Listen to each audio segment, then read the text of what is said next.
Hello, everyone. I'm Brian Jones, Associate Director of Education at the Schomburg Center for Research in Black Culture, and I'm thrilled to welcome you to Conversations in Black Freedom Studies, virtual edition. Thanks for joining us. And thank you to Latia Eli for live captioning tonight's event for the hearing impaired. We'll paste instructions for viewing those captions in the chat window now.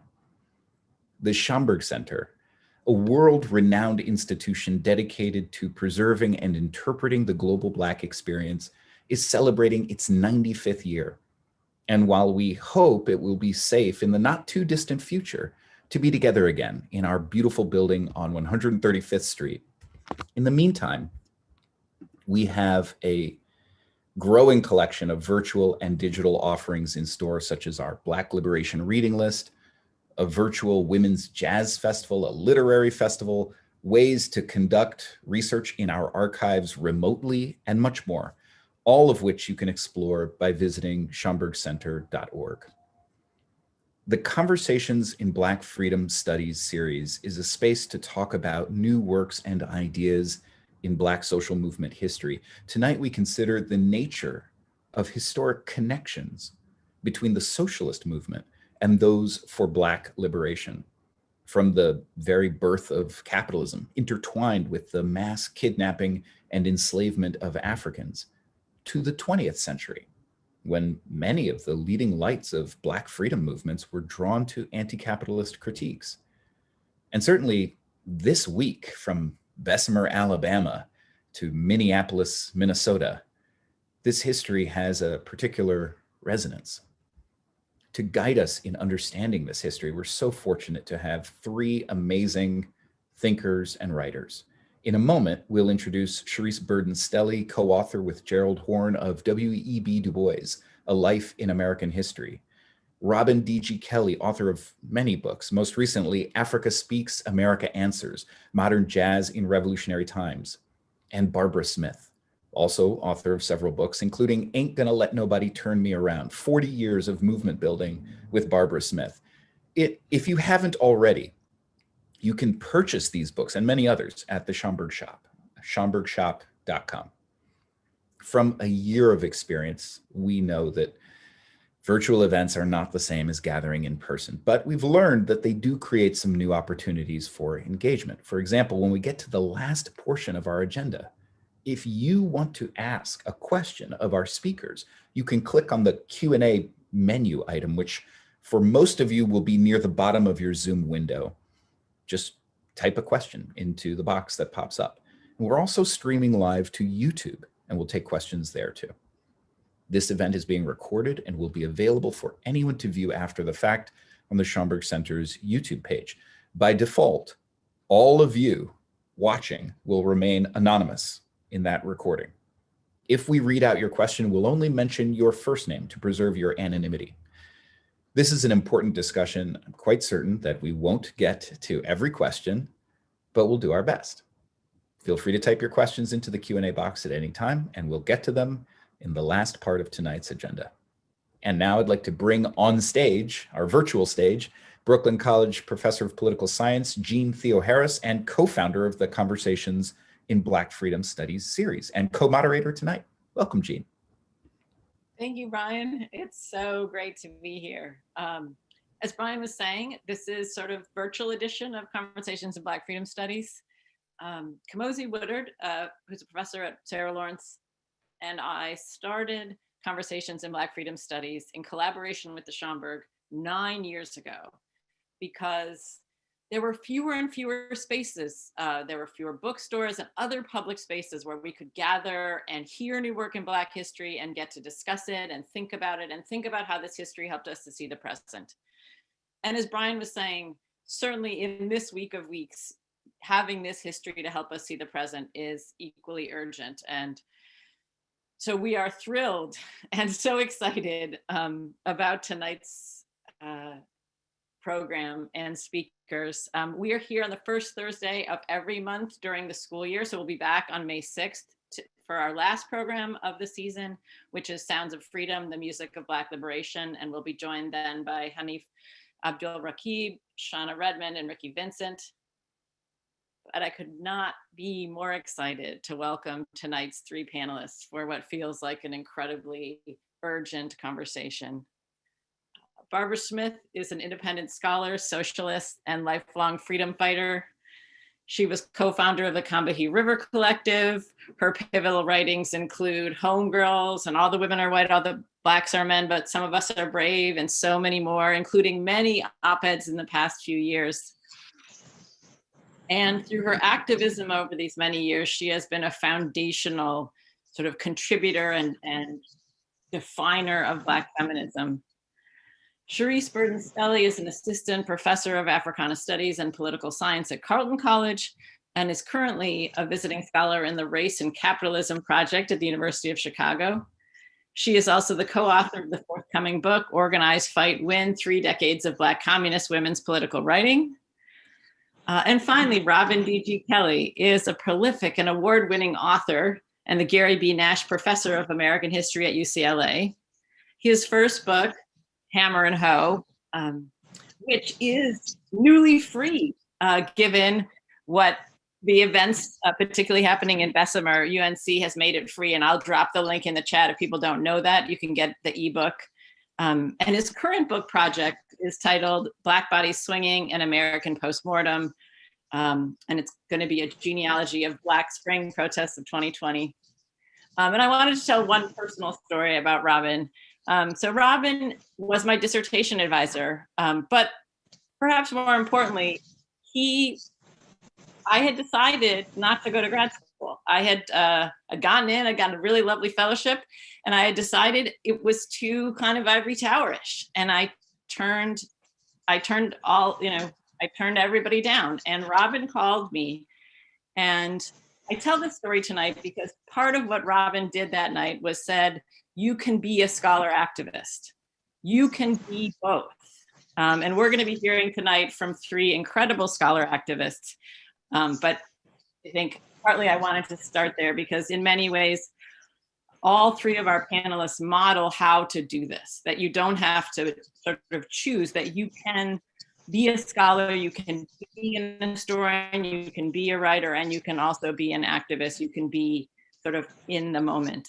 And so that's actually where I wanted to start. In many ways, the 3 of you represent scholar activists in many ways of 3 different generations. And I wanted to begin by asking each of you to kind of briefly tell us a bit about your own political intellectual journey to this work. And Barbara, let's start with you. Oh, thank you so much, Jean. It's such a pleasure to be with everyone.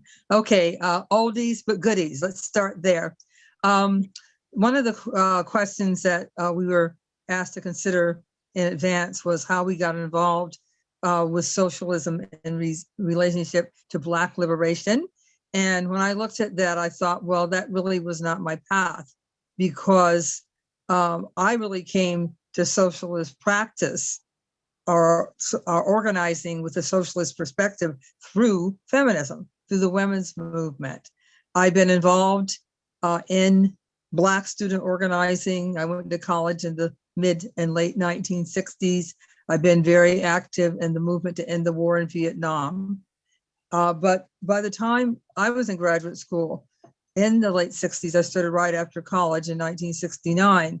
The dominant political perspective within the Black liberation struggle was quite nationalist. And there just didn't seem to be much room for a person like me, or for people like me, namely highly motivated, ready to take on the world Black women. And that was particularly true if we were also considering our sexuality at a time, Stonewall happened in 1969. But if we were in the process of thinking about our sexuality and coming out as lesbians, then there was even less of a place for us. So in reality, as I said, I did not really become anti-capitalist in the context of Black liberation, but in the context of some other movements, and particularly through Black feminism, actually, which is also a Black liberation movement. Thank you. Charisse, how about you? So tell us a bit about your journey to this work.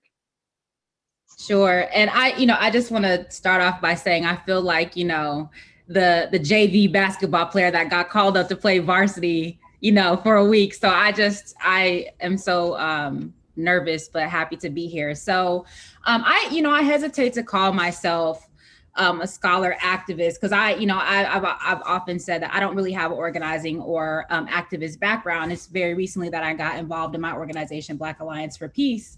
But I came to Black liberation and socialism through study and through scholarship. So it was one course in particular called The Making of Modern Africa that I took.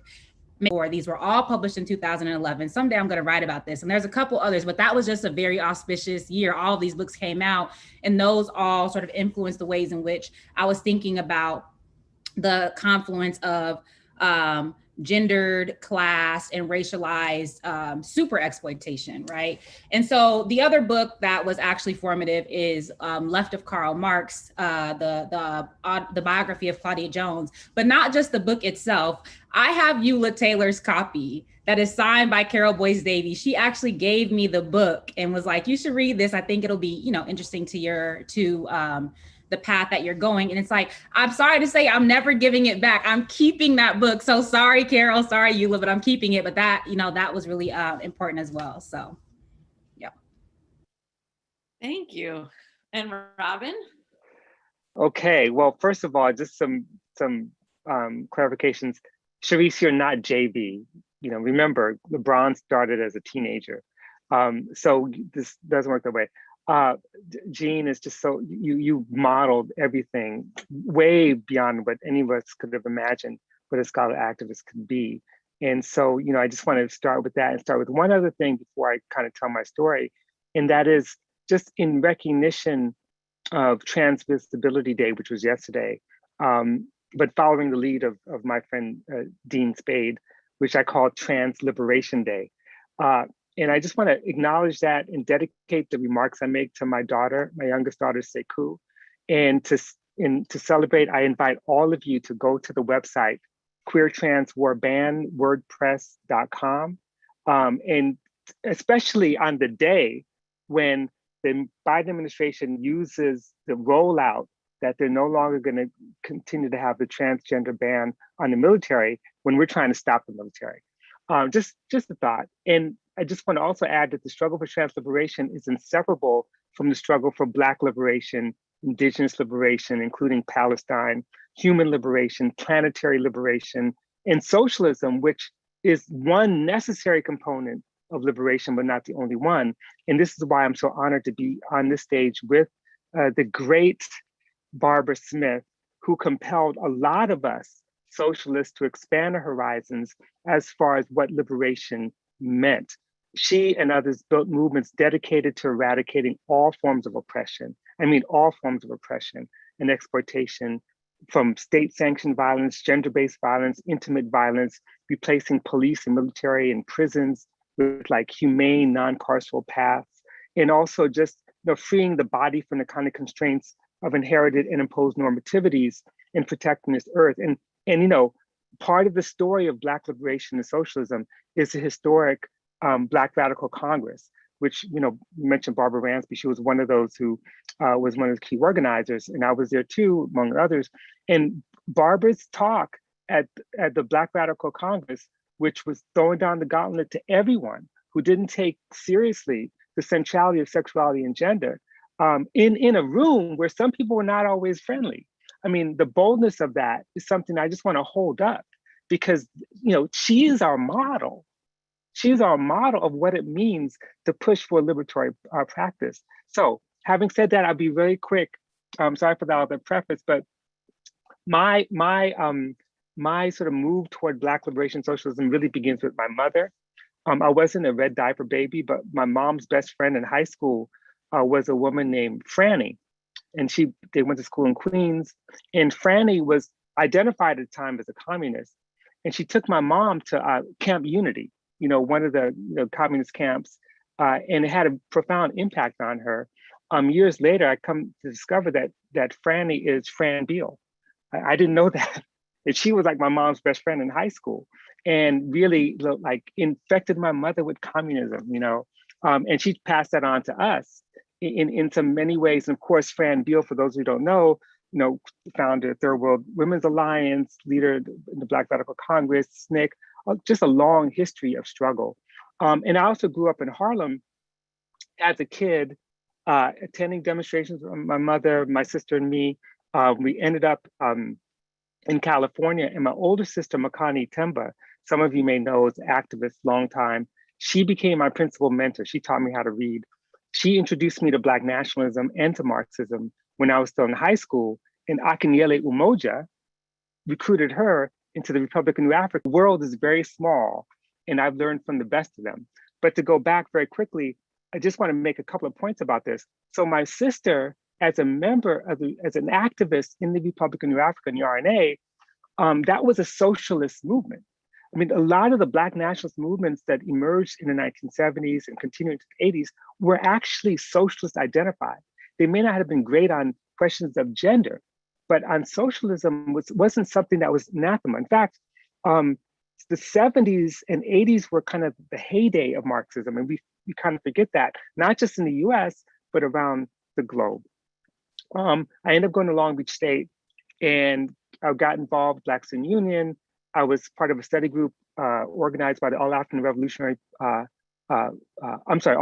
People's Revolutionary Party, just two of us in the study group. And that's where I began to read deeply into Kwame Nkrumah, as well as Walter Rodney, as well as C.L.R. James and others, and Angela Davis. And, you know, that's the moment in the 80s when I became a member of the Communist Workers' Party, and my sister and me. And in those days, we were fighting a lot of fronts. We were fighting against the invasion of Grenada in Panama, fighting around the question of South Africa, and fighting to end not just state violence, anti-Black violence, police violence, but anti-Asian violence. I just want to remind us that 1986 was the murder of Vincent Chin, which had a huge impact on those of us in groups like the CWP that had a strong Asian American, Latinx, and Black liberation component, and led to the formation of a committee against anti-Asian violence. So that, in a nutshell, and being in graduate school, trying to be a young communist dedicated to Black liberation, and that's how I got to studying the questions of Africa, the South African left, and it eventually led to Hammer and Hoe in my engagement with my most important mentor, besides my mom, and that's Cedric Robinson's Black Marxism. Thank you. So now we're at the part of the program where you're going to teach us something.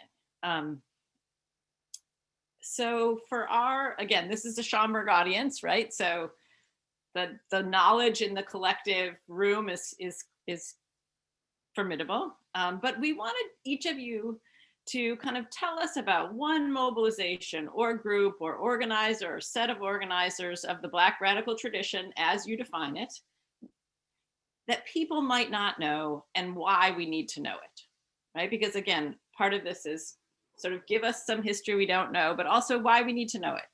And Charisse, let's start with you. Okay, so I always say I don't really answer questions, I respond to them. There's two things I want to talk about. One is the genre of the statement before the court and the ways in which these statements that I'm going to talk about too, one from Pettis Perry, one from Claudia Jones, their statement before the court in 1952 after having been indicted in the 1948, indicted and put on trial in the 1948 Smith Act.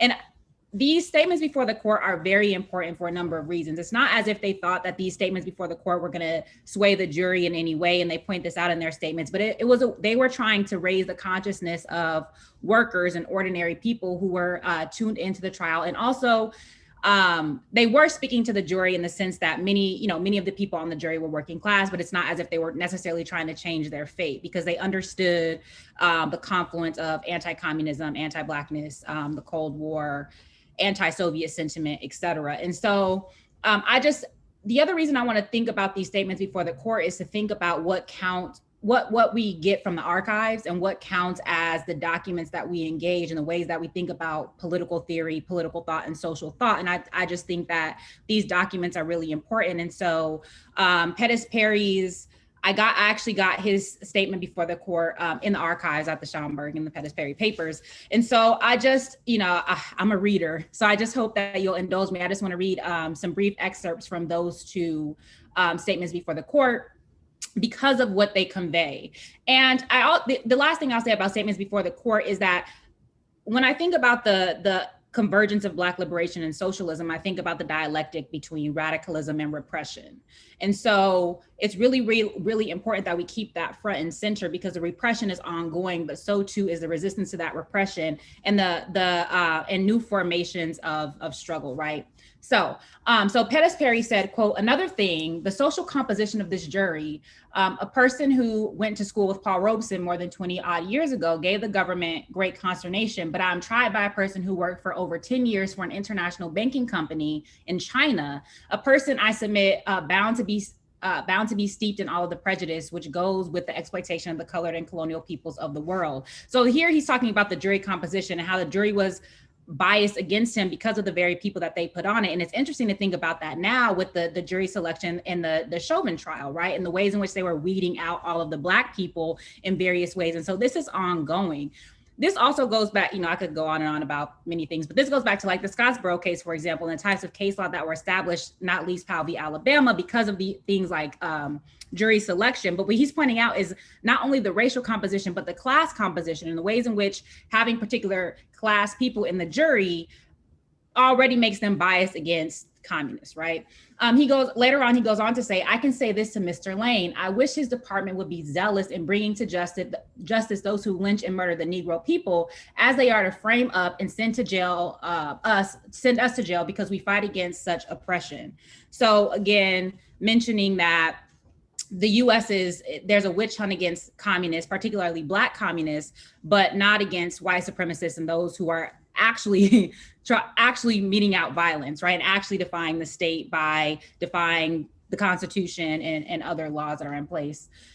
In terms of Claudia Jones, she goes on to talk about the types of workers that she witnessed when she was incarcerated, and the ways in which, without Marxism, Leninism, she might have been in the position of some of those women. And the ways in which Marxism, Leninism and the consciousness that gave her allowed her to sort of to go a different way. But she says those women were in prison for what crimes? Petty crimes born of poverty, of the ghetto of Jim Crow living, the crime of being born Black on American soil, of resisting treatment, rebellion against which unchanneled became lawless against the very Jim Crow society that perpetuates their lawlessness. One need only be a Negro in America to know that for the crime of being a Negro, we are daily convicted by a government which denies us elementary democratic rights, the right to vote, the right to hold office, the right to judgeships, to serve on juries, rights forcibly denied in the South and also in the North. And I want to concur with Mr. Perry's proposal to Mr. Lane that he recommend to the Department of Justice that they show more zeal, since they have not ever prosecuted a single anti-Semite or a Ku Kluxer in these United States, with this total of 5,000 lynched Negroes, Negro men, women, and children since the 1860s. And so again, they're calling out the hypocrisy, the violence, and the anti-communism and anti-Blackness of the court itself, which is why they cannot get a fair trial. They also have statements about the stool pigeons who are paid informants who are used to testify against them, which undermines their due process.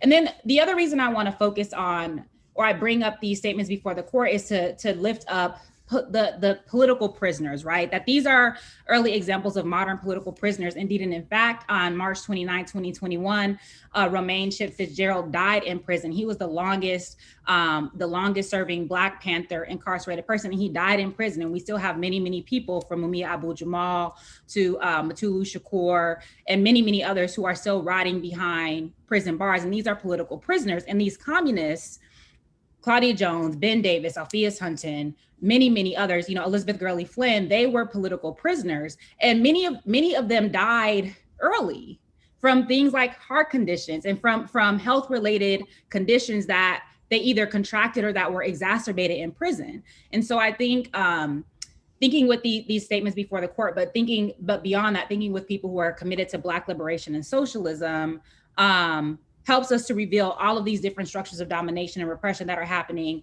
in the world and also behind bars. So I'll stop there. Thank you. Robin, how about you? Give us a moment or an organizer or mobilization. Okay, so I've been thinking of, I was hesitant to talk about this, but I really feel like I need to, because although I've been talking a lot about Alabama, I think we still need to talk about Alabama. And I want to just open up by saying that a good part of my work, again, learning from Cedric and others, is demonstrating that the South is not backward. The South is not the epicenter of reaction. The reaction is a response to the fact that the US South has been the source of the most radical multiracial democratic movements, often Black-led movements in the South. And so those who rule the South, are the ones who determine through their actions, through the legislation, through policies, that the South is conservative, when in fact, that's again, a reaction to these movements. So I just want to go back very quickly to talk a little bit about the history of labor in Alabama, because it impinges directly on two things. One, on the struggles of Amazon workers in Bessemer, which we've been talking a lot about. The vote is happening the tally is happening right now, so we're going to determine in a few days whether or not they win that election. But the second thing, which is tied to that, is voting rights. The suppression of voting rights is a labor issue. And I just want to say a couple things about that. One, Alabama has a very long and noble union history and radical history because of the Communist Party there in the 1930s and 40s. The New Deal certainly played a role in supporting labor and in decriminalizing labor unions through the creation of the National Labor Relations Board and the Wagner Act and things like that. But communists, Black and white communists, saw their movement work as a kind of second Reconstruction to bring democracy and workers' power to the place where it once prevailed. And they organized iron ore workers, they organized coal miners, they organized steel workers, sharecroppers. The Sharecroppers Union, which was all Black in those days, had about 15,000 members at one point. And Black workers were at the forefront. Now, when I say Black workers at the forefront, we nod our heads, say, yes, Black workers in the lead. And we all agree, and we imagine Black people as the vanguard. But I want to just add a couple of caveats. Two things, actually. One, some Black elites undermine and oppose working class movements. That's happening now. Just go back and see who took Jeff Bezos' money in June of 2020 and who is silent, Urban League, whatever, who's silent on the question of organizing in Bessemer. But the same thing happened in the 1930s and 40s. You have Black elites who undermine and oppose working class movements. You also have the other sort of point is that the success of these movements in Alabama and the South really do depend on building alliances across the color line. And I want to highlight a couple of those alliances. Certainly the union movement, the International Mine Mill and Smelter Workers Union, which was the most radical union in Bessemer at the time, majority Black, they could not have won without white workers, because they organized white workers. And they were able to convince white workers, some of them, not all of them, not to join the company union. In other words, they were able to push back the kind of race baiting. The other thing, there are other alliances that were not just labor, but of the social justice movement. So very quickly, the Right to Vote Club in the 1930s was run by who? By a lot of CIO organizers and communists. They did voter education and registration in the 1930s. They were interracial with Black leadership. Their rank and file members actually battled segregation and disfranchisement. And a group of Black elites calling themselves the Alabama Federation of Civic Leagues said, we are against the right to vote clubs because the vote should be in the possession of the Black elites, not the Black working class. And they went to the ruling class and said, look, we could stop them if you give us citizenship in the franchise.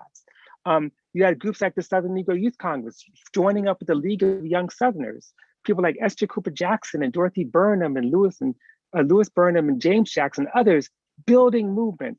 You had the Southern Conference for Human Welfare, and out of that, you get Ann Braden and Carl Braden, who lived in Birmingham and moved to Louisville and continued to fight racism throughout.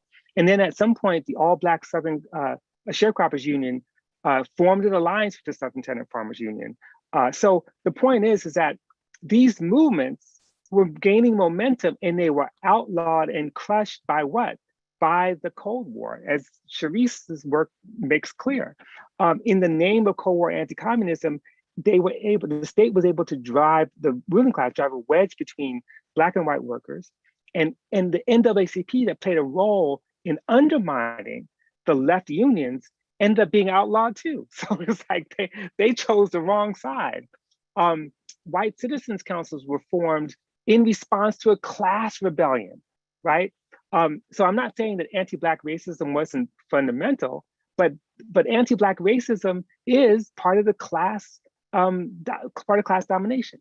So anyway, these movements, in a nutshell, really help us understand what's at stake. That, in fact, just one last point, what we see as voter suppression in Georgia is a class action against not just primarily Black people, but the suppression of the Black vote ends up making it impossible to have social justice initiatives and policies and laws in place.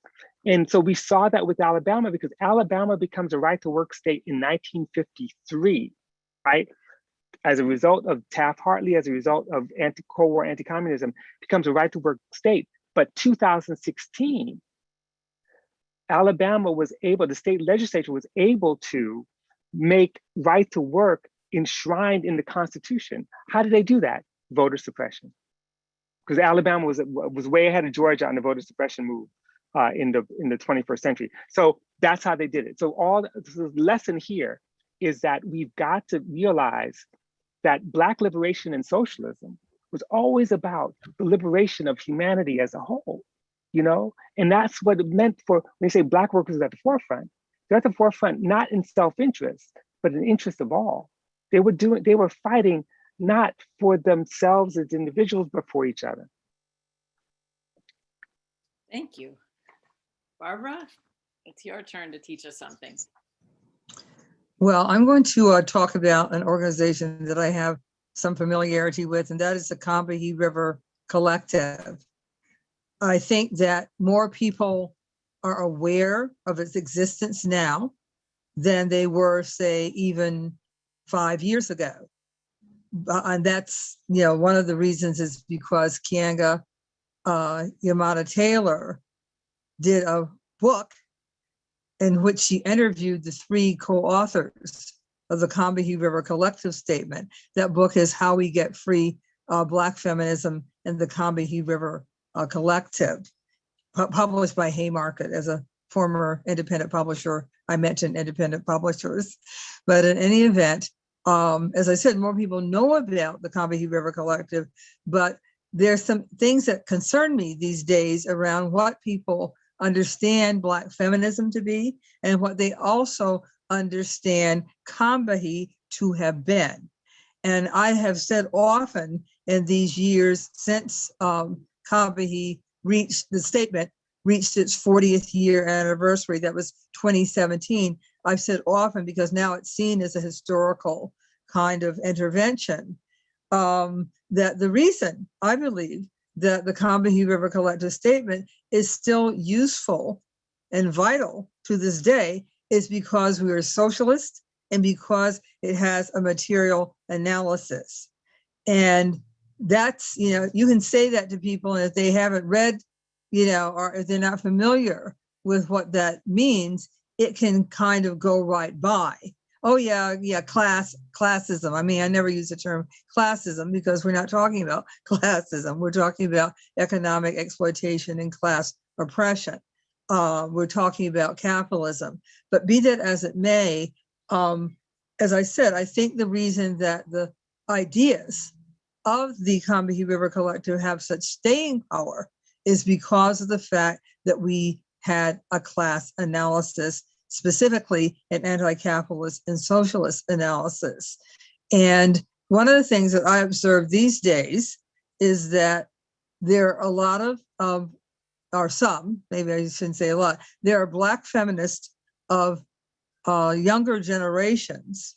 And as I say, you know, there are at least 3 generations after me, given given my age, but they're Black feminists of younger generations who have made Black feminism practically into an identity cult, which is, could be expressed as, isn't it wonderful that we're all Black women together? We're powerful, Black girl magic, et cetera, et cetera. And they have separated. We also coined the term identity politics in the Combahee River Collective Statement. And it's like they've taken the identity and they left the politics on the floor. They've separated, they're all into the identity part of it, and they're not dealing with the politics at all. Well, we never separated them because we understood that what we were trying to do, and I don't know if people saw that my Twitter blew up last weekend because Meghan McCain on The View thought she would speak on identity politics, which she really should not have done because she hasn't done her homework, obviously. But the thing is that, as I said, my Twitter blew up to astronomical proportions because I took the time to explain what we meant by identity politics. If you go to my Twitter, you can find, my little, my little mini lessons. But what I explained and always explain is that all that we meant is that we felt in the mid 1970s, going into the late 1970s, we felt that Black women had a right to determine our own political agendas based upon our interlocking oppressions that were the result of our specific identities. So at a time when Black liberation did not deal with gender and sexuality, at a time when white women's liberation, our feminism, did not deal with race, we said, wait a minute, we've got to deal with all of that. So it's important to understand, as I said, what distinguished Combahee. We were never a think tank.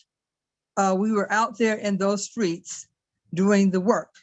And even though I don't really go out nowadays during the pandemic, I'm still trying to get some political work done, as are other people who share the politics that we tried to build. Thank you. Man, we are off to a good start. So I think, as many of you know, one of the questions that my own work centers on are sort of the myths and fables around the Black freedom struggle and white supremacy, and the stories we tell and the stories we need. And so I wanted to ask each of you to debunk one myth, either about some aspect of the Black freedom struggle or about how white supremacy functions, and what work you think that myth, that fable, is doing in the present. And Barbara, you were on a roll. Let's go back to you. Thank you. White supremacy has become an obsession with me like it wasn't before. But after George Floyd was lynched in May 25th specifically, Memorial Day of last year, a few days later, I started writing an op-ed that eventually was published in the Boston Globe that was titled, "The Problem is White Supremacy." Little did I know that I was going to write 3 other op-eds as the year unfolded. The last one I wrote in response to the lynch mob, the attack on the Capitol at the beginning of January. But as I said, I've written 4 op-eds. One of them actually that appeared in The Nation proposes a plan for ending white supremacy. And I said in the original op-ed that what if we had a Marshall Plan to end white supremacy?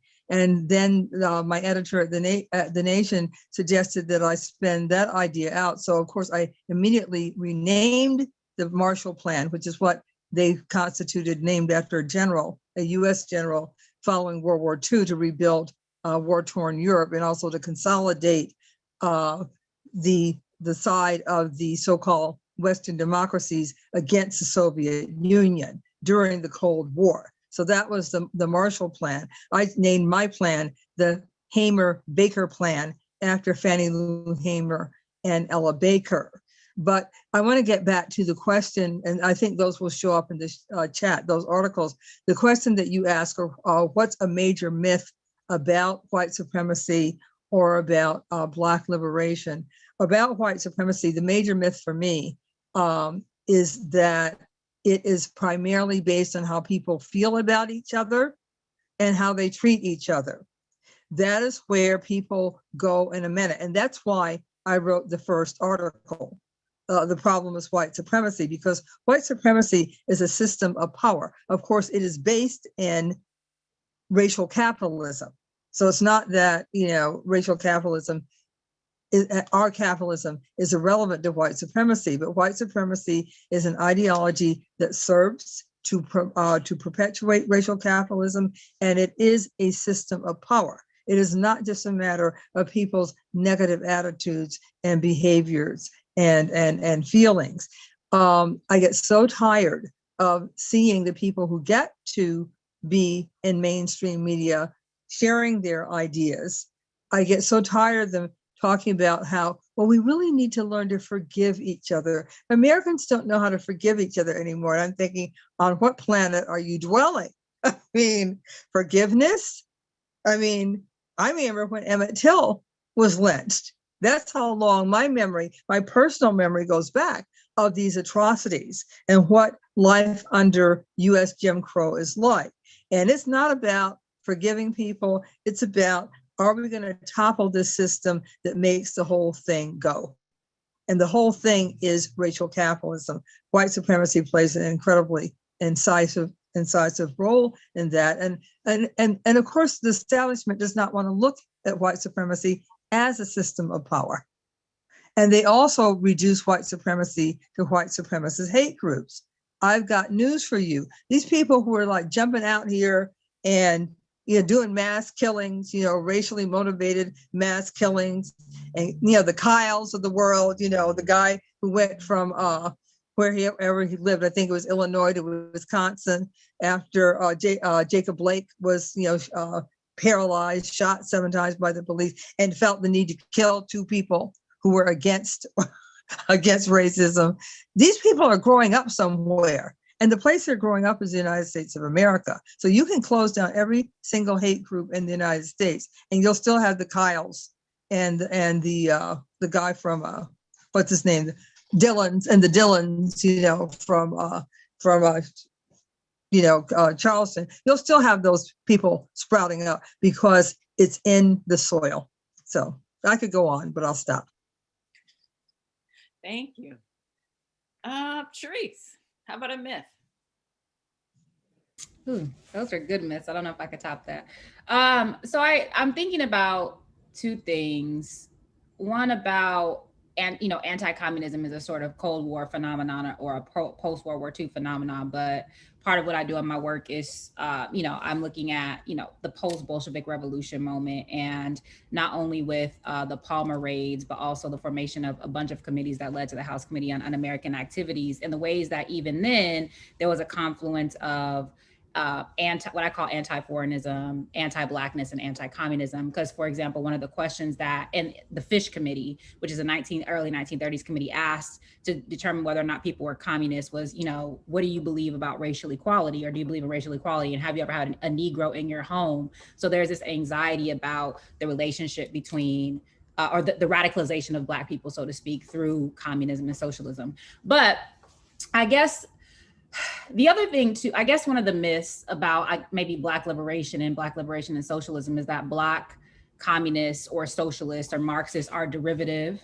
and are sort of dupes of Moscow, or are simply sort of parroting some party line. Because when you get into the papers, you see the deep debates that are happening and the ways in which Black communists are actually contributing to developments in the party line, and the way that they even disagree amongst themselves. So there's this deep debate between Harry Haywood and Otto Eastwood, for example, about the Black Belt Nation thesis. Later on, there's a struggle between Doxy Wilkerson and Harry Haywood. Harry Haywood struggled with everybody, but anyway, between Doxy Wilkerson and Harry Haywood about how to actually codify or define race. And this was in the context of the Jefferson School of Social Sciences, and Doxy Wilkerson actually ended up walking back his position on race, right? So all of that to say, I really think that Black and so-called third world or global South Marxists are really, really important to understand where it is that we're going to go.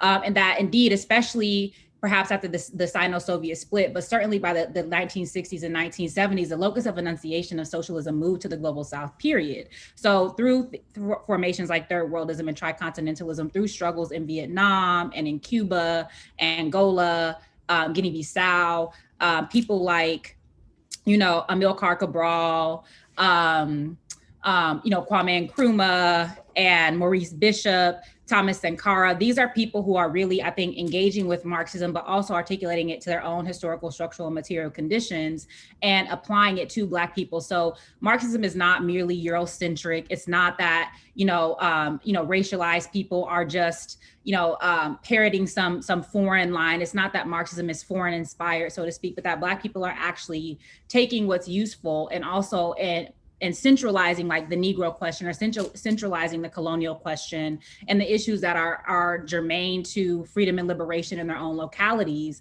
And so I think it would behoove us to read, Walter Rodney. It would behoove us to read Claudia Jones and Louise Thompson Patterson and Esther Cooper Jackson and Thelma Dale, Maud Whitecats. I could go on and on and on, because they're not simply recapitulating, classical Marxism, Leninism, for example. Like, they're actually contributing to the development of that thought, making it relevant to the 20th century and making it relevant to other types of struggles that are developing. So.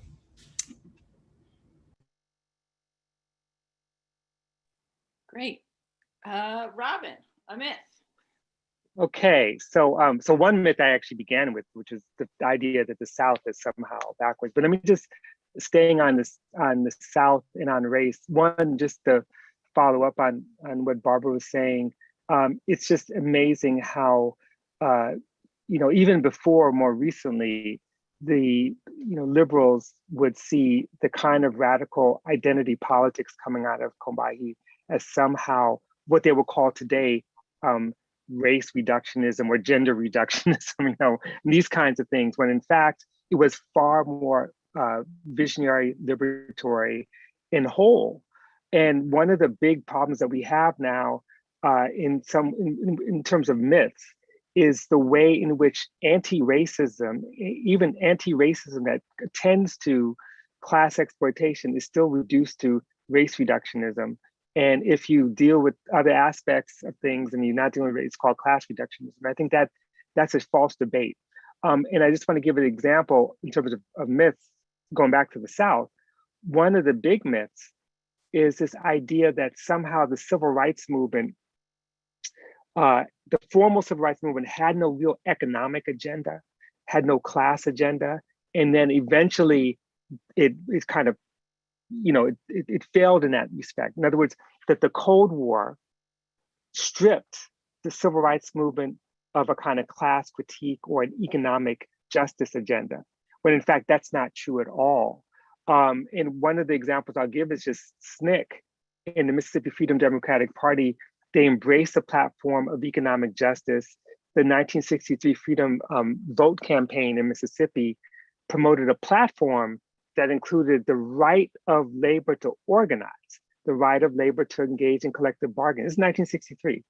$1.25 minimum wage, support for farm cooperatives in place of sharecropping and dispossession, the provision of low interest loans for small farmers, a progressive land tax on tracts of land over 500 acres. This is an echo going back to T. Thomas Fortune in the late 19th century.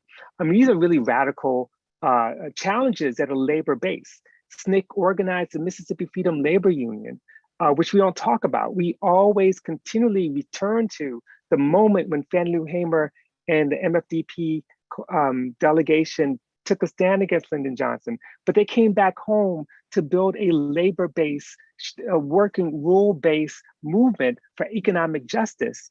And they occupied the Greenville Air Force Base in 1966, fighting again for relief. Tent City was known as Strike City. This is the Mississippi Freedom Democratic Party that has a direct relationship to the League of Struggle for the League of Revolutionary Black Workers in Detroit, for example, and other kinds of movements. So I just want to make that connection to say that, there always is a struggle for economic justice, for economic power. But we have to be able to recognize that and bring that up into our histories. Otherwise, we're going to think we keep reinventing the wheel. Thank you.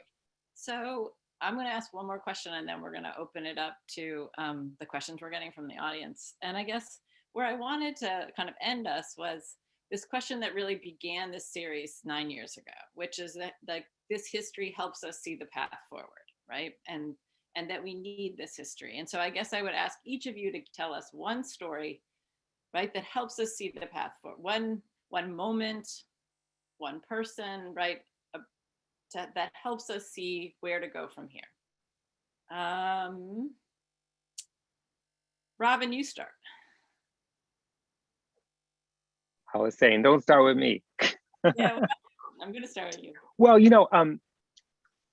I'll be embarrassed to name all the people on this panel, except for me, of course. But let me just very quickly name two people who are really, really important. One has passed away, Ndaye, who was revolutionary Guyanese, really one of the leaders of the Working People's Alliance, and has a new book out. The Point is to Change the World, collection of her essays that came out. And in many ways, the kinds of movement that she was a part of made the connection between gender-based violence, a gendered labor force and economy that did not provide for unpaid, did not compensate for unpaid female labor. And she was, as a socialist, making the argument, building on Black women for wages for housework, on the importance of, acknowledging unpaid work and making that wage work, of acknowledging not just women's leadership, but the way in which imperialism itself is structured in such a way where any anti-imperialist, anti-colonial, anti-capitalist movement that doesn't take in consideration,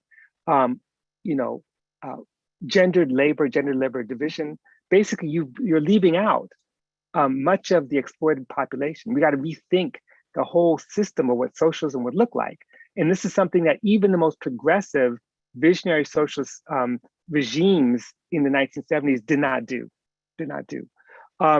And then the other person who I think tied to that is Margaret Prescott, who's here in LA, who was one of the co-founders of Black Women for Wages for Housework, who was organizing sex workers and organizing sex workers against two things. Again, violence, lethal violence that the police department could care less about, allow it to happen, but also saying that sex work is about getting money. What are the conditions that produce precarity for Black and brown women who do this work? And so basically, it was like a radical argument for a basic income that connected, sexuality and sex work, not something as something that when we're just simply forced into without any choice at all. She's saying the choices are limited. They're limited by the way our gendered racial capitalist economy works. And so she was fighting on both those fronts, and Margaret Prescott led the fight in organizing the Black coalition against serial murders of Black women, basically, and fought that battle in Los Angeles for many years, and it still continues to fight to this day. So those are my two heroes. Thank you. Charisse, how about you? Well, I'll respond to that question in this way. I think that what the histories we've been discussing convey is the importance of joining an organization and building organizations. I think that especially in the neoliberal moment, there's a sort of commodification of organizing and activism. There's the influencer to NGO pipeline. There's the influencer industrial complex. There's these, we've got these activists in Cadillac commercials. And it's essentially a manifestation of the labor aristocracy. They're not, the niggerati not gonna save us, y'all. It is workers, it is working people, it is people in organizations that are gonna save us, and not even save us, that are gonna build the world in which that we need to flourish. And political education is vitally important. And so if we throughout our histories, people were building organization after organization: Civil Rights Congress, Sojourners for Truth and Justice, Council on African Affairs, National Negro Congress, National Negro Labor Congress, Committee to Defend Negro Leadership, Peace Information Center, League Against Imperialism, Jefferson School of Social Sciences, Combahee River Collective. They are and once the state tears down one, because it's a communist front or whatever, there's new ones that are cropping up. And so we have to join organizations. We have to learn together. We have to study. There's this weird backlash against reading. Y'all, reading. Like, I don't understand it, but we have to read. We have to study. And it's not bourgeois. It's not hierarchical, because, and to say that it is bourgeois is to disrespect and denigrate the working classes, as if, and some of the most adamant readers are working regular people. They read everything, right? It's the bourgeoisie that tends to be lazy. So we have to do this work. And so related to that, I just want to lift up Hood Communist, which is a blog that I learned from, that actually was suspended on Twitter a couple of days ago, because it is a African revolutionary, anti-imperialist, anti-capitalist, Marxist-Leninist blog that is about political education, that encourages people to join organizations and to read and study. And so, and they were, they've been attacked also by the quote unquote white left, right? Because of their promotion of self-determination for African people and of third worldism. And so I just want to, I want to lift up that blog. I encourage people to go to hoodcommunist.org because they are doing the very political education that we need. But we cannot have these hierarchical ideas about liberation. We need to stop with this leadership model. We don't need any more leaders. We need stewards. We need people who are rooted in organizations and rooted in the community. And I think that the Paul Robesons of the world, the Du Boises of the world, the Vicky Garvins of the world, the Thelma Dales of the world, the Huntons, the Jacksons, the Pattersons, the Burnhams, they all understood this very well. And we would do well to return back to that spirit and to use that spirit to engage what's necessary for our particular moment. Oh, thank you. And Barbara, a story for the path forward? I'm not sure I'm prepared to answer this. So many of the people who've been mentioned to me are heroic. Perhaps because I had the opportunity to meet her. I've always been drawn to what Fannie Lou Hamer embodies, because she is not the expected leader. And at the time, she wasn't seen the way that the guys were seen. But she was about getting the work done. She was also, she had the kind of spirit and value system that she could inspire people to action. So, and also, as I write, I wrote this many years ago. When I met her, she reminded me of the people who were raising me, because everybody in my household, except for my twin sister and me, were from the Deep South, from Georgia specifically. So I think Fannie Lou Hamer is someone that people need to look at. There's a biography, Keisha Blaine.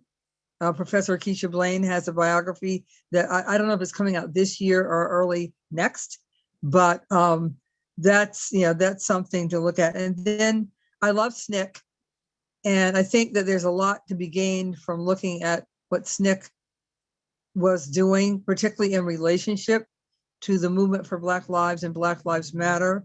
There are so many myths, and I love that Charisse talked about how people have bad things to say about reading, because that's my hobby horse. And it's so nice to see somebody who's some decades younger than I, having the same hobby horse about reading. You can't find out stuff if you don't read. I swear, you can't find out things if you do not read. You will not get it off of social media. You will not get it article by article that you randomly Google. You have to be able to go through an argument that somebody has taken the pains to create, so that you can figure out how to make your own arguments and how to use whatever it is that you're looking at to build and to expand the struggle. But as I said, I think people will benefit from looking at SNCC. I always recommend Howard Zinn's book, SNCC, The New Abolitionist. In fact, I buy multiple copies of it and I send it to people. And I think it's really good to do that. One of the things, people are very derogatory, and you wrote, as far as I'm concerned, kind of the Bible about the myths in relationship to the civil rights movement, Jean, which is your book, A More Beautiful and Terrible History. But people think that the civil rights movement wasn't about much now, because they just do the broad strokes. I mean, they think it's about water fountains and, seats on buses, back or front. They have no clue. They have no idea what that struggle was like and what it was about.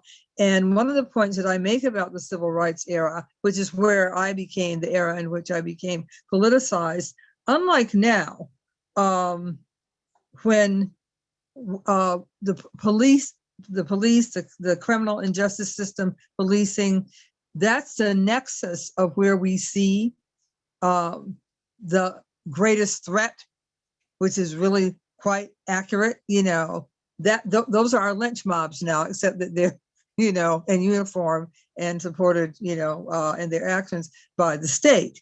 Why are we wondering if this guy in Minneapolis is going to get off? We shouldn't be wondering that. I mean, everybody saw what happened, yet we have to wonder, right? Because of how all that runs.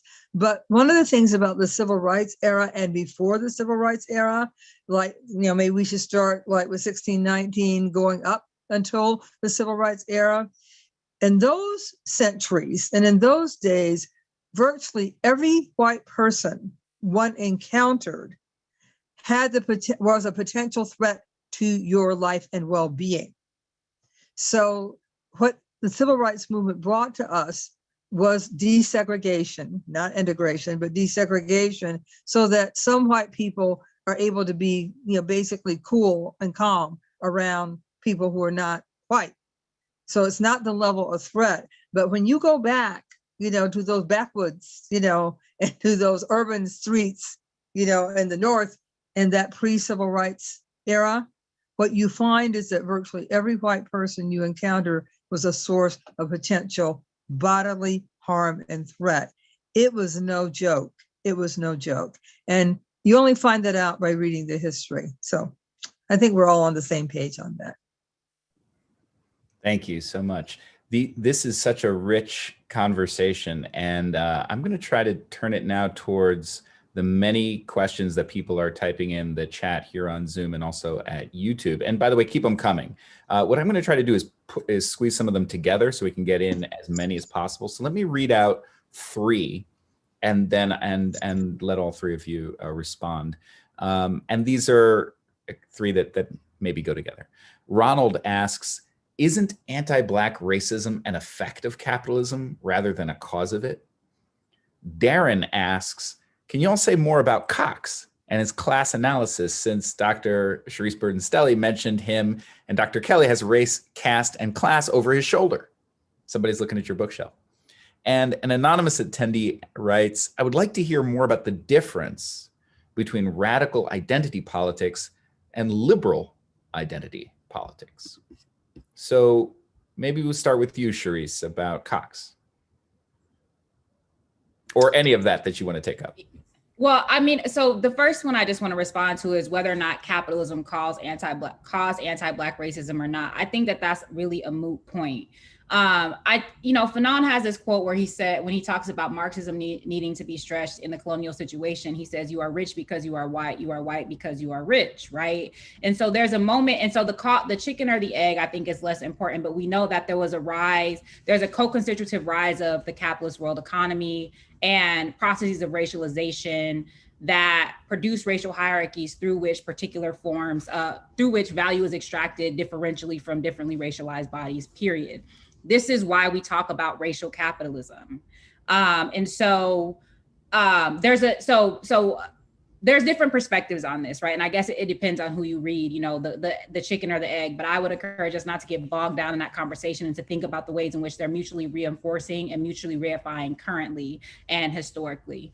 In terms of Oliver Cox, there's so much to say about him. I guess I'll just recommend his trilogy. I really think everybody should read his trilogy because he's not a Marxist. He's not an anti-communist. He's a Coxian. He has his own particular understanding and methodology of understanding the relationships between imperialism, the capitalist world economy, and race and racialization. And he is actually the founder of world systems analysis. It is not Emanuel Wallerstein. He's talking about in that trilogy, Capitalism as a System is the first book. It's Capitalism as a System, then Capitalism in American Leadership, and then what is the third one?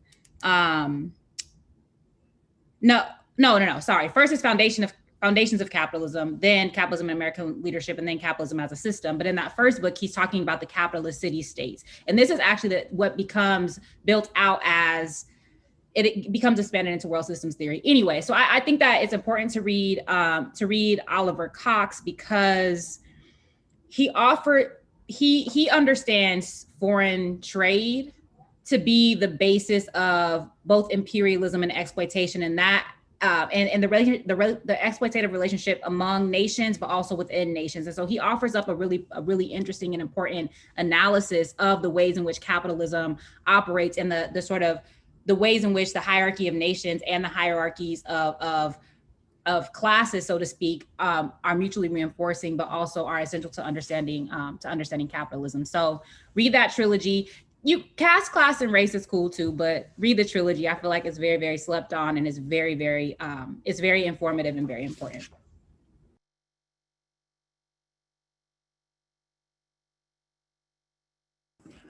Just getting caught up in all of these great questions.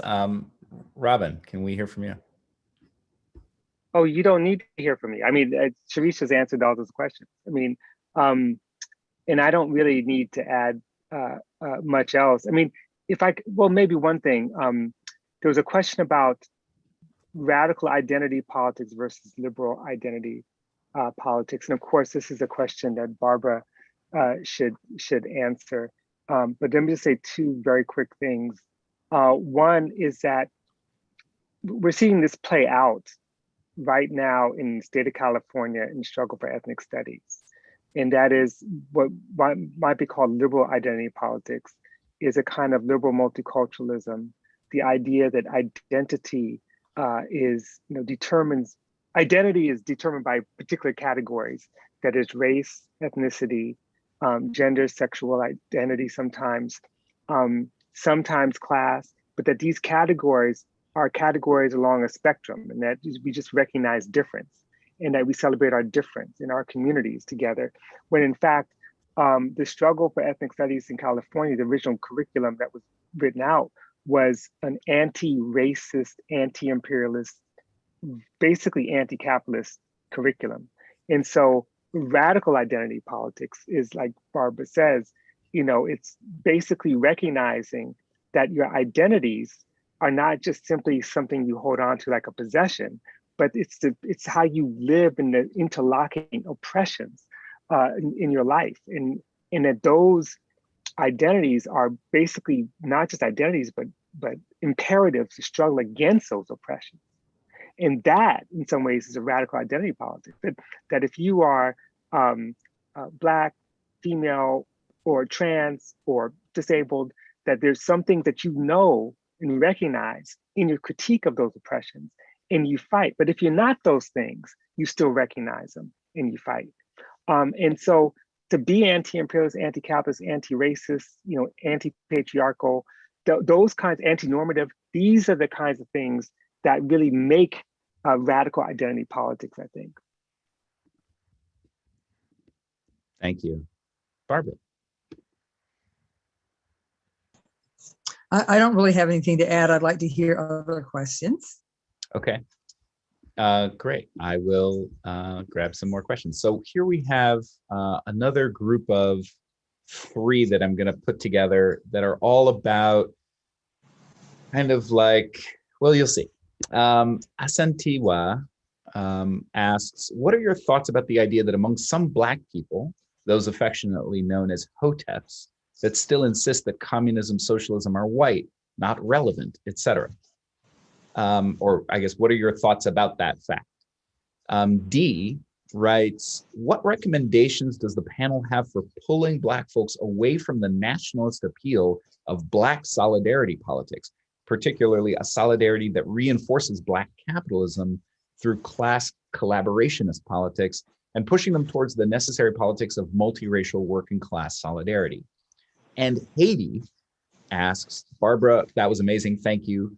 Regarding youth that only pick up the identity and not the politics, what are some strategies you've used for encouraging them to embrace identity politics? How can we steer the youth away from capitalist thinking and more towards socialist thinking? Since you deferred, Barbara, let's start with you. So these are not difficult questions at all. And if we knew the answers, we would be living somewhere different than we are right at this moment. I mean, the only way that you change people's relationship to these issues is to organize. I mean, you build organizing that has in it the roots or the kernels or whatever of what that vision is, what that way of moving in the world. It gets you closer to it. I think it's really, really difficult. We're in the belly of the beast, the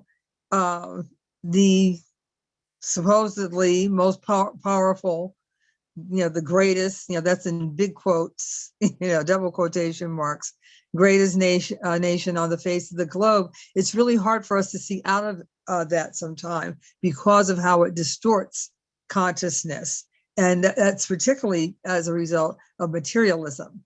And I don't know how you push people, HOTEPs, people who identify as HOTEP, which I would think means, nationalists and their perspectives, Black nationalists. I don't know how you push them toward different kind of politics, except for the fact that, hoping for our own section of the United States, that the United States will cede a certain section to us, and that's where we'll build, the Black nation. People have been hoping for that for some time, and it doesn't seem the way forward. And then there are all those other people who are not going to live in those states who have to still deal with systemic oppression. To me, from my perspective, and I guess it's a perspective that we share, we believe that capitalism is the root problem and the root cause, specifically racial capitalism, which is what we have in the United States. And in order for things to be different, we have to address that and one day eradicate it. So I don't know how you build consciousness except to organize and to have these kinds of events and discussions. I mean, I've been taking notes throughout, and and I mean, there's always more to know. It's really, as I said, it's really difficult, but I have found the answers in organizing and in doing principled organizing and very strategic organizing, and also loving and loving and compassionate organizing. That works. Robin, can we turn to you next?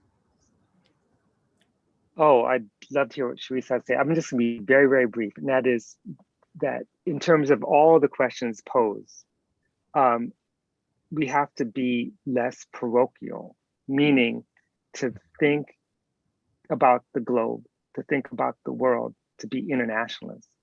And I think that once we get out of that, we're going to see a couple things. One, we're going to see how these other struggles are connected to our own.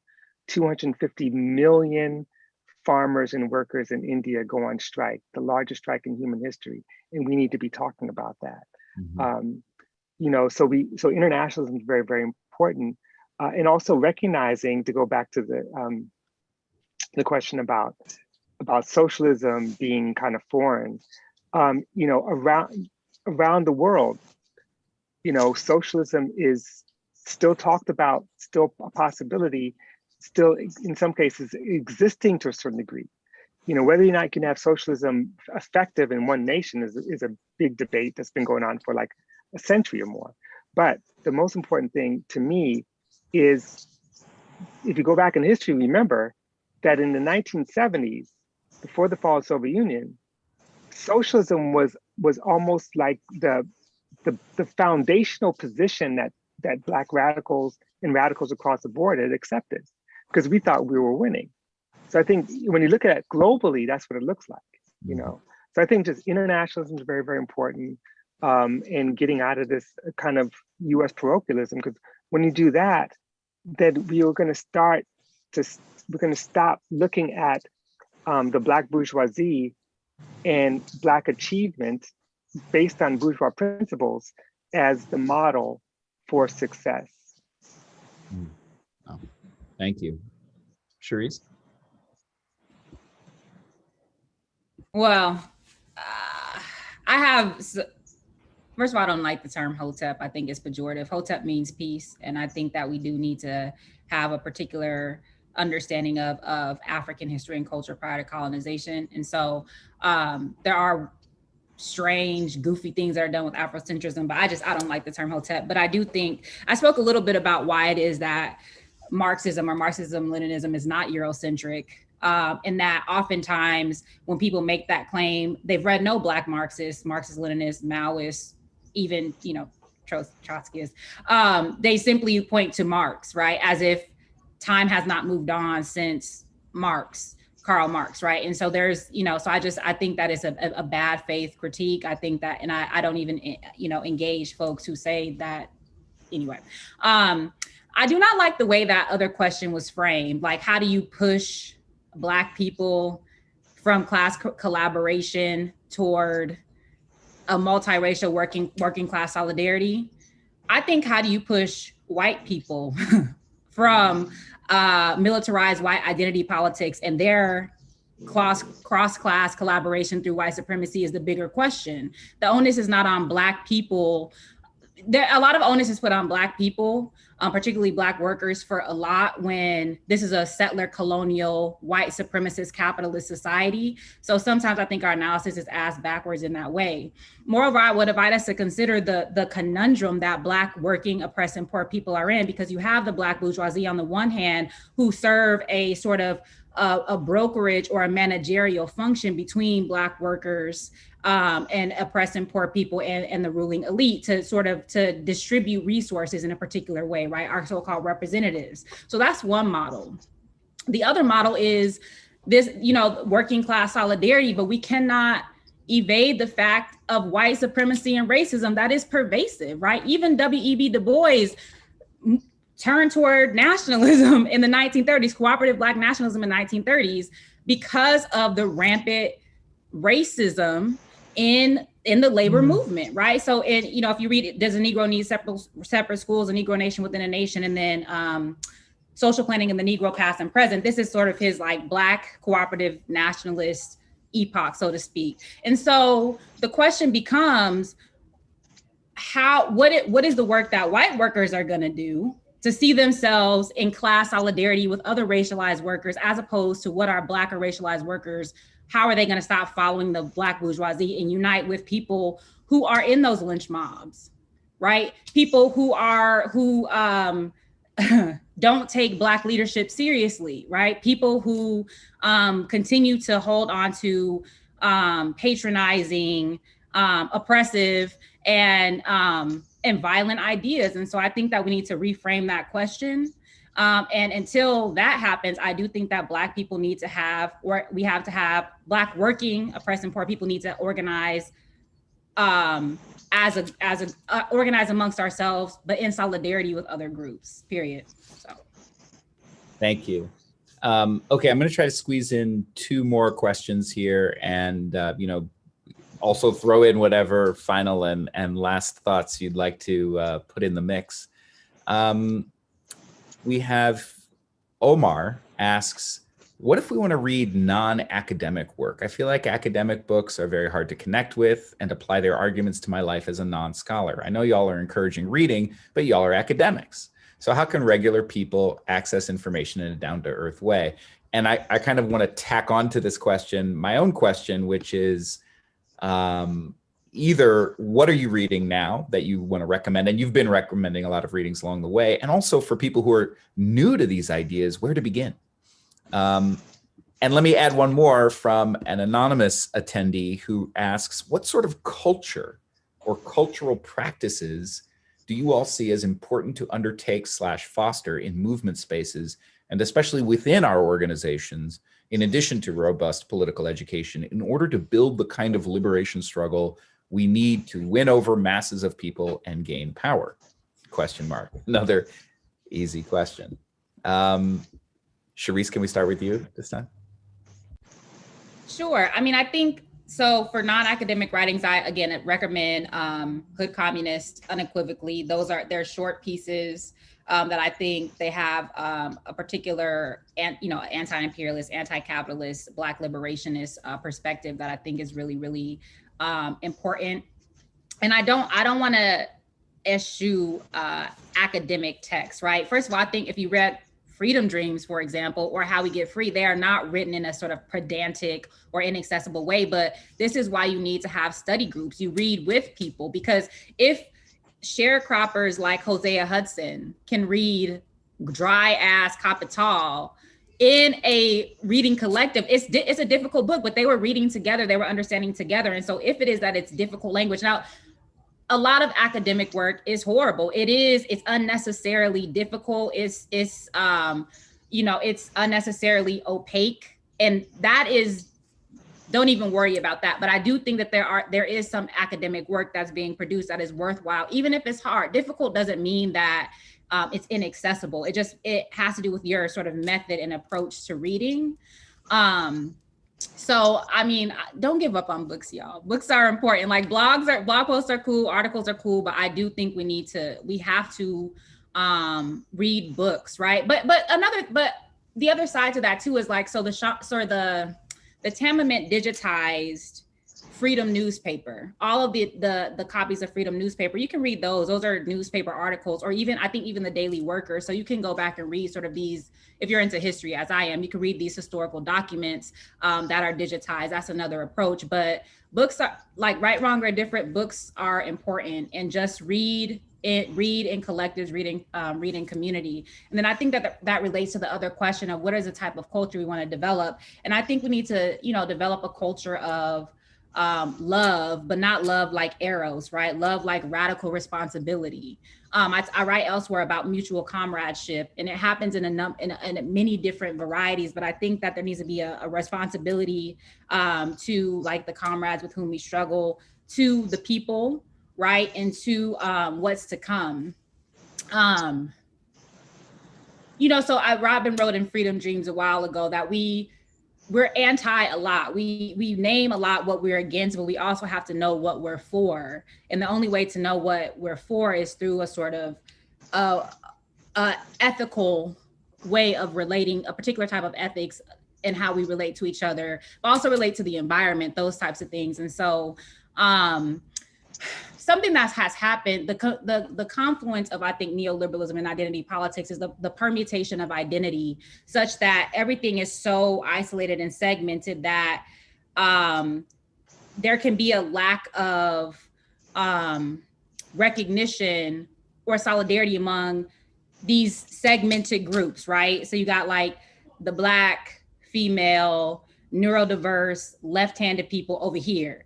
Then you got the white, whatever, you know, so there the identities become so complex and complicated, but that is seemingly there's no points of solidarity. And I think that we need to point out all of the different modes of oppression that operate on differentially sort of positioned bodies. And I think that's really, really important.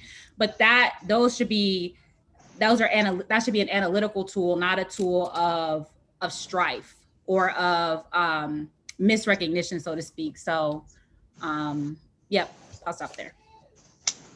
Thank you so much. Robin. Oh, no, I want to defer to Barbara because we only have like a couple minutes. Well, I have a book recommendation. This is Remaking Radicalism, a grassroots documentary reader of the United States, 1973 to 2001. And it is movement documents. They're very short and they are written in the moment, and they're written at a time when everybody thinks that after the 1960s, nothing happened, that it was like 1960s to Black Lives Matter and everything else was just like, you know, we were just like asleep or whatever. What this shows is that movement and organizing was happening, and that the politics of intersectionality were very, very important during those years. That the way we organize now, where we understand we have to look at all the different systems of oppression, and by now I mean right now, that was building and developing during that time. That's edited by Dan Berger and Emily Hobson. We got 100 seconds. I know. Thank you, Barbara. We have about 100 seconds, Robin, if you want to have a last word. Okay, just very quickly, just to build on something that Charisse said, it was very, very important. And just very quickly, a statement, the hidden secret of racial capitalism, the reason it lasts so long, is the capacity of capital in the state to capture the white working class and to tie its identity to whiteness and to masculinity. So, you know, in some ways, it is true what Charisse is saying, is if anyone needs liberating, it may be the white people, because many people buy into this myth of whiteness and live in a state of precarity, you know, and don't see that really it's in their interest to build alliances with the rest of us. So I'll just, that's my 100 seconds. And what a valuable 100 seconds it is. Thank you all so much. This has been amazing and really a dream come true. And thank you all for tuning in. Don't forget to get your copies of W.E.B. Du Bois, A Life in American History, copies of Africa Speaks, America Answers, Modern Jazz and Revolutionary Times, and Ain't Gonna Let Nobody Turn Me Around, 40 Years of Movement Building with Barbara Smith. Thank you to our panelists, to Jean Theo Harris, to everybody who made tonight happen, to those of you who donated through Eventbrite or SchomburgCenter.org. Please stay safe, everyone. Good night.